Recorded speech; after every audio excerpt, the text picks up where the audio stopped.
Halo teman-teman semua. Eh, Hari ini kita akan membahas dua konsep yang mungkin terdengar agak asing ya, karena memang baru-baru aja sih. Ini ada posthumanisme dan juga metode difraksi, metode baca difraksi.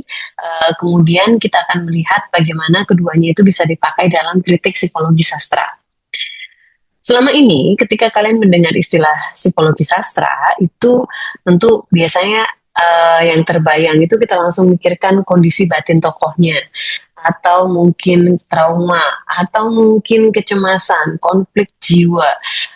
Kadang juga kita berpikir tentang kepribadian pengarang, atau mungkin respon emosional dari pembaca. Hal tersebut sudah kita bicarakan panjang lebar selama satu semester ini. Kemudian artinya, dari semua itu, fokus utama kita memang ada pada manusia sebagai pusat. Seolah-olah dunia di dalam teks itu hanyalah sebuah panggung untuk jiwa manusia. Nah, di pertemuan ini, saya ingin menggeser sedikit pertanyaannya, bukan pada apa yang terjadi di dalam kepala tokoh, dalam jiwanya si tokoh, tapi dalam jaringan relasi seperti kondisi psikis dari tokoh itu bisa terbentuk. Oke, okay? Nah, uh, kita mungkin akan bertanya, kenapa ini penting untuk kelas psikologi sastra sih sebenarnya? Karena kritik psikologi sastra yang klasik itu cenderung sangat fokus pada batin tokoh, pengarang atau pembaca, dan seringnya memisahkan secara cukup tegas antara sesuatu yang inside atau psikis dan sesuatu yang outside atau sosial, material, dan juga politik. Nah, pertanyaannya, apa yang hilang ketika kita terlalu fokus uh, pada hal-hal tersebut, pada kondisi psikis, dan juga kurang memperhatikan perhatian pada benda, ruang, dan juga teknologi yang hadir di sekitar tokoh. Misalnya aja kita ambil contoh dalam novel yang berjudul Beloved, karya Toni Morrison, atau mungkin kalau sastra Indonesia, kita bisa ambil Cantik Itu Luka, karya Eka Kurniawan. Kita bisa hanya fokus pada trauma tokoh-tokohnya tentu saja. Tapi kalau kita perhatikan lebih jauh, ada rumah, kota, sejarah kekerasan, struktur sosial yang juga ikut mengatur bagaimana trauma itu bekerja. Posthumanisme dan metode baca difraksi akan membantu kita tetap peduli pada dimensi psikis, tetapi juga bisa menempatkannya dalam jaringan relasi yang lebih luas lagi. Nah, sedikit latar belakang tentang teorinya. Dalam humanisme klasik, itu manusia dianggap sebagai pusat rasionalitas, sumber makna, ukuran nilai moral, etika. Nah, dalam studi sastra, itu sering berarti teks dibaca sebagai ekspresi subjek manusia. Um, kita, kita mengejar atau mencari tahu kesadaran tokohnya itu seperti apa. Kesadaran pengarangnya itu seperti apa. Kesadaran pembacanya itu seperti apa. Nah, cara pandang itu sering disebut sebagai antroposentris. Manusia ditempatkan sebagai ukuran dan pusat segala sesuatu. Masalahnya, cara pandang ini mudah sekali. Misalnya, menganggap benda, hewan, ruang, teknologi, dan infrastruktur sebagai sekedar latar atau simbol saja. Padahal semuanya ikut membentuk pengalaman manusia. Jadi, sebelum bicara posthumanisme, penting untuk kita itu menyadari dulu bahwa selama ini kita itu sudah terlalu terbiasa memusatkan manusia dan jarang mempertanyakan posisi dari pusat itu. Nah, mungkin aku ingin bertanya, yang jawabannya silakan kalian jawab dalam benak kalian sendiri. Kalau semisal manusia itu selalu diposisikan sebagai pusat, kira-kira di mana posisi rumah, kota, hewan, atau mesin dalam analisis kita terhadap sebuah novel? Latar, setting. Oke, sekarang kita masuk ke posthumanisme. Cara sederhana posthumanisme adalah pendekatan teoritis yang mengkritik pemusatan manusia sebagai satu-satunya pusat dan juga ukuran standar akan sesuatu. Melihat manusia sebagai satu simpul di antara banyak simpul lain dalam jaringan relasi. Mengakui bahwa non-manusia seperti benda, ruang, teknologi, hewan, sistem juga memiliki peran aktif sebagai agency. Jadi, posthumanisme tidak berkata bahwa manusia itu tidak penting, tetapi menolak menempatkan manusia sebagai pusat tunggal dan mengajak kita bertanya, Dalam jaringan apa manusia ini hidup? Dan bagaimana jaringan itu ikut membentuk dia sebagai agents, sebagai manusia dengan kondisi psikis tertentu, dengan kondisi sosial tertentu. Nah, dalam membaca novel, fokus kita kemudian akan bergeser. Bukan hanya siapa tokohnya dan apa masalah batinnya, tetapi juga dalam jaringan benda, ruang, teknologi, dan juga sejarah seperti apa tokoh itu berada. Nah, misalnya novel yang ditulis oleh Kazuo Ishiguro, pemenang Nobel Prize, yang berjudul Never Let Me Go, kita bisa membaca novel tersebut sebagai kisah tokoh yang merasa sedih, bingung, pasrah. Tapi posthumanisme kemudian mengingatkan kita bahwa psikis mereka dibentuk oleh berbagai macam hal, seperti sistem sekolah asrama, ada kebijakan medis, ada aturan negara soal donor organ, dan struktur sosial yang membagi siapa yang utuh dan siapa yang hanya menjadi penyumbang organ. Nah, sistem-sistem ini bukan sekedar latar. Mereka ikut menentukan bagaimana tokoh itu memahami dirinya, tubuhnya, masa depannya. Nah, supaya lebih konkret, kita akan ringkas beberapa ciri penting dari posthumanisme. Posthumanisme yang pertama adalah cirinya kritik antroposentrisme, tentu saja. Dia itu menolak melihat manusia sebagai satu-satunya aktor utama. Non-manusia, benda, hewan, teknologi, infrastruktur juga dihitung sebagai aktor utama. Keterjeratan atau entanglement. Manusia itu selalu terjerat dalam tubuh, lingkungan, sejarah, sistem sosial politik, teknologi. Tidak ada subjek yang benar-benar berdiri di luar relasi-relasi itu. Nggak pernah. Dan bahkan juga dalam satu posisi itu subjek juga tidak bisa memiliki suatu kemerdekaan bebas dari jeratan-jeratan itu. Nah, ada materialitas yang aktif juga, ada benda, ruang, dokumen, media. Itu bukan hanya simbol, tapi bisa memicu, menahan, mengatur pengalaman psikis dari manusia. Kemudian ada batas subjek-objek yang kabur. Subjek, manusia, dan objek, dunia di luar manusia, itu saling membentuk. Kita tidak hanya mengamati dunia, tapi dunia juga membentuk kita melalui aturan, infrastruktur, teknologi, dan lingkungan material. Contohnya misalnya kita membaca Cantik Itu Luka. Di novel tersebut, trauma tokoh-tokoh perempuan tidak bisa dipisahkan dari tubuh mereka, tidak bisa dipisahkan dari rumah bordil, kota Halimunda, sejarah kolonial dan perang. Nah, tubuh dan kota di situ bukan sekedar latar cerita, mereka adalah simpul-simpul penting yang ikut membentuk luka psikis dari para tokoh. Kemudian kita akan melakukan sedikit klarifikasi supaya tidak tertukar, karena memang di posthumanisme itu sebuah payung besar yang di dalamnya juga ada satu teori lagi bernama transhumanisme. Dan ini transhumanisme dan posthumanisme yang sedang kita bicarakan, walaupun sering kepleset orang mengartikannya sebagai suatu hal yang sama, tetapi adalah dua hal yang berbeda. Jadi posthumanisme, yang transhumanisme itu fokus kepada upgrade manusia melalui teknologi, misalnya tubuh yang diperkuat, rekayasa genetik kayak gitu-gitu, kecerdasan artifisial yang menambah kapasitas manusia dan sebagainya. Tapi posthumanisme itu fokus pada kritik cara kita memusatkan manusia dan membuka cara pikir baru tentang relasi manusia dan juga non-manusia. Jadi posthumanisme itu bukan bicara soal chip di dalam otak atau science fiction, enggak. Robot, enggak. Tapi tentang bagaimana kita memahami manusia di dalam jaringan relasi dan bukan sebagai pusat di dalam jaringan tersebut. Kemudian kita beralih kepada metode baca difraksi itu sendiri. Biasanya kita terbiasa memakai metafora cermin atau refleksi. Teks sastra dianggap mencerminkan sesuatu, mencerminkan trauma pengarang, mencerminkan kondisi sosial, mencerminkan konflik batin tokoh. Nah, dalam pendekatan ini, hubungan antara teks dan realitas itu sering dibayangkan sebagai satu teks, itu satu realitas yang dicerminkan. Nah, biasanya kan begitu. Kemudian kita beralih pada metode difraksi yang mengusulkan tipe metafora yang lain. Jadi dalam difraksi ini kan sebuah teori dari fisika sebenarnya. Dari perilaku gelombang ketika melewati celah dan menghasilkan pola tertentu. Nah, kemudian diterjemahkan ke dalam analisis sastra, salah satunya dari disertasi saya. Difraksi itu mengajak kita bertanya, bukan lagi teks ini mencerminkan apa, tetapi pola apa yang muncul ketika teks ini dibaca melalui perangkat teori tertentu dan bertemu dengan konteks tertentu. Jadi misalnya, kalau misalnya refleksi itu logika cermin, maka difraksi itu logika celah dan juga pola. Contohnya, kita masuk lagi ke novel Beloved.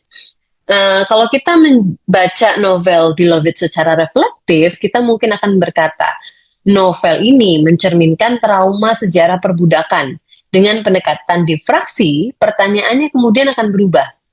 Apa yang terjadi ketika adegan-adegan trauma di Beloved dibaca melalui teori trauma psikologis dan teori posthumanis yang menganggap rumah dan hantu misalnya sebagai aktor? Pola seperti apa yang muncul dari pertemuan kedua lensa itu? Dari lensa pembacaan teori tadi, kemudian dari apa namanya uh, trauma psikologis tadi pakai satu teori trauma psikologis yang seperti apa, satu teori psikologis, kemudian bagaimana aktor-aktor non-human di situ juga ikut berperan sebagai agents. Akhirnya pola apa yang muncul? Itu polanya yang dicari. Nah, kita akan memahami lagi difraksi. Ada dua istilah penting di sini. Ada aparatus perangkat baca. Ini merupakan sebuah gabungan konsep, teori, kategori, praktik analisis yang kita pakai untuk membaca teks. Misalnya, kita memilih aparatus teori trauma psikologis. Kemudian kita tambahkan dengan posthumanisme. Artinya, kita ingin melihat luka psikis dan juga peran benda, ruang, teknologi dalam luka itu. Ya, dalam membentuk luka itu. Aparatus itu tidak netral. Jadi cara kita memilih aparatus itu akan menentukan apa yang tampak dan apa yang tersamarkan. Kemudian ada interaksi. Itu berbeda dari interaksi. Interaksi membayangkan dua entitas yang sudah lengkap, kemudian berhubungan. Nah, kalau interaksi ini menekankan bahwa identitas entitas itu baru dibentuk ketika adanya relasi. Jadi bukan identitas dulu kemudian adanya relasi, tetapi identitas itu muncul setelah adanya relasi. Tipe-tipe atom. Nah, dalam konteks teks itu kita akan membaca teks, teori, dan pembaca saling membentuk dalam proses pembacaan. Makna tidak ada di salah satu pihak saja. Dengan kata lain, kalau kita memilih aparatus tertentu, kita sudah sedang membentuk cara teks itu menjadi di hadapan kita itu bakalan seperti apa. Nah, langkah pertama dalam pembacaan difraktif adalah kalian harus sadar dulu memilih aparatus. Misalnya untuk kritik psikologi sastra, kita bisa memilih teori trauma psikologis gitu ya. Jadi kita tuh bisa membaca luka, kecemasan, mimpi buruk, dan sebagainya. Kemudian kita masuk kepada posthuman. Nah, supaya kita itu bisa tidak berhenti di satu tokoh. Ya, refleksi tokohnya ini kayak gimana. Tapi juga kita akan melihat rumah, kota, benda, dokumen, teknologi itu sebagai faktor-faktor aktif di dalam membentuk sebuah trauma psikologis tadi. Nah, pertanyaan penting dalam riset seperti ini adalah apa yang ingin kita lihat dengan gabungan teori tersebut? Hal-hal apa yang biasanya tidak terlihat kalau kita hanya pakai teori trauma saja? Misalnya, oke, kita melihat, teori, misalnya menggunakan teori trauma psikologis. Oke, kita akan melihat, misalnya judulnya apa sih, aku lupa. The Sea. Di dalam novel The Sea itu kita melihat ada orang trauma, ya kan? Ada orang yang trauma karena dia habis kehilangan istrinya.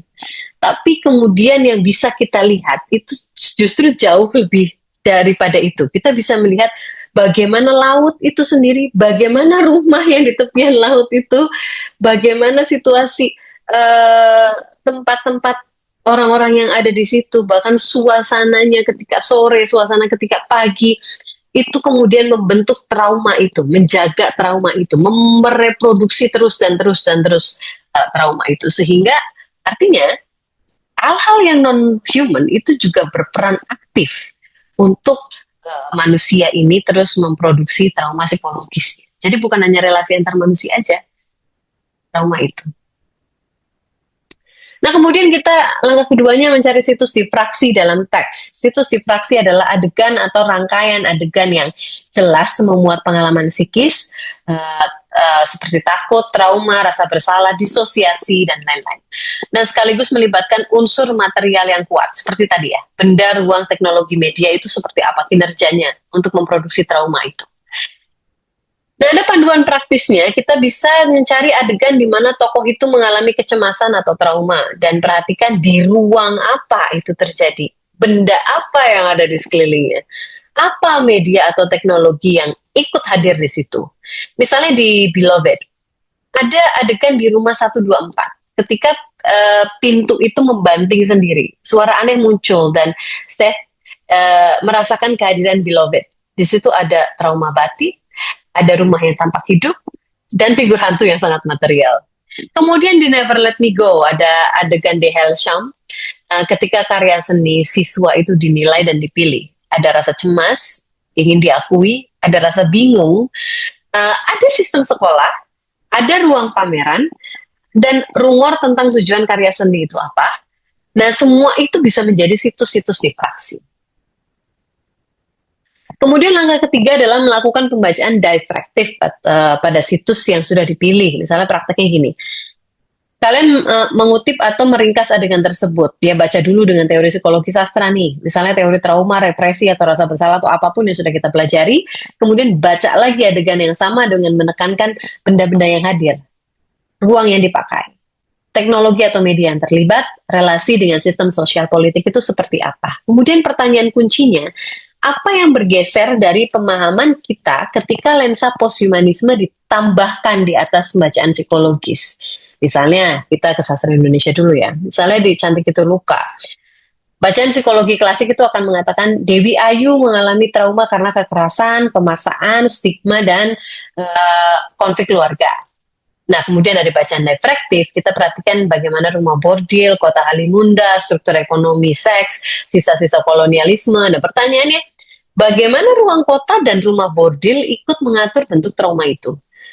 Bagaimana tubuh tokoh menjadi titik pertemuan antara sejarah politik, ekonomi, dan pengalaman psikis? Nah, dengan cara itu, kita akan mendapat lapisan makna yang jauh lebih kompleks. Dan langkah keempat, kita bisa memetakan pola difraktif. Setelah beberapa situs difraksi itu dibaca ulang, kita kemudian mencari pola berulang. Misalnya, trauma yang selalu muncul di ruang tertutup tertentu, ingatan buruk yang selalu dipicu oleh benda tertentu, kecemasan yang meningkat kecemasan yang meningkat ketika tokoh berhadapan dengan sistem atau teknologi tertentu. Contohnya di Never Let Me Go.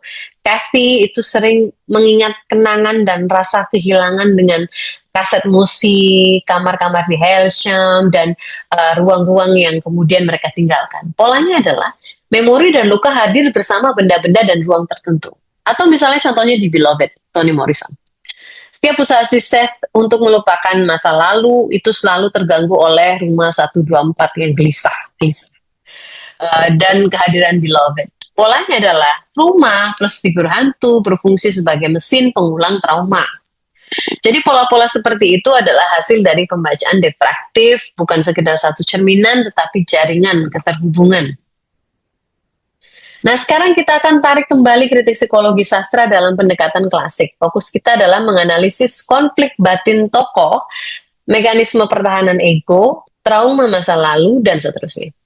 Psikis sering dibayangkan sebagai ruangan dari dalam, yang cukup terpisah dari dunia material.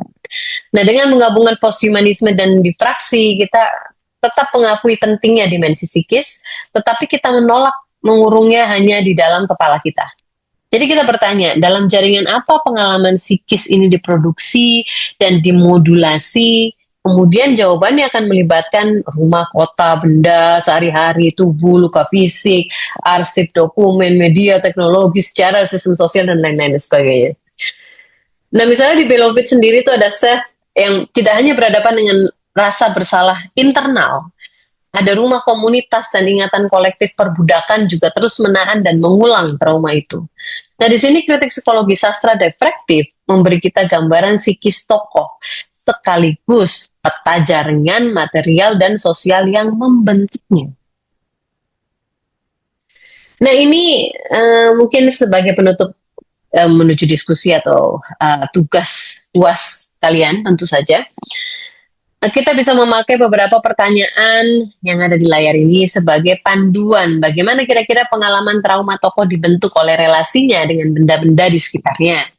Ruang seperti apa yang selalu hadir ketika tokoh mengalami kecemasan atau kilas balik akan suatu peristiwa.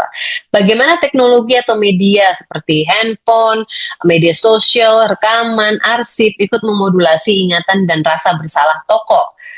Apa yang berubah dari pembacaan kita ketika benda, ruang, dan teknologi tidak lagi diperlakukan sebagai simbol pasif, tetapi sebagai aktor yang ikut berperan. Nah, pertanyaan-pertanyaan ini bisa kalian terapkan kemudian pada novel yang akan kita bahas nanti, atau pada teks lain yang kalian baca sendiri tentunya, mungkin deskripsi nanti. Oke, kita akan sedikit merangkum sebelum menutup penjelasan ini. Jadi posthumanisme adalah fokusnya itu mengkritik cara pandang yang memusatkan manusia dan mengajak melihat manusia sebagai bagian dari jaringan relasi manusia dan juga non-manusia. Kemudian metode difraksi itu menggeser metafora dari cermin ke celah dan mengajak kita membaca pola keterjeratan antara teks teori dan juga dunia.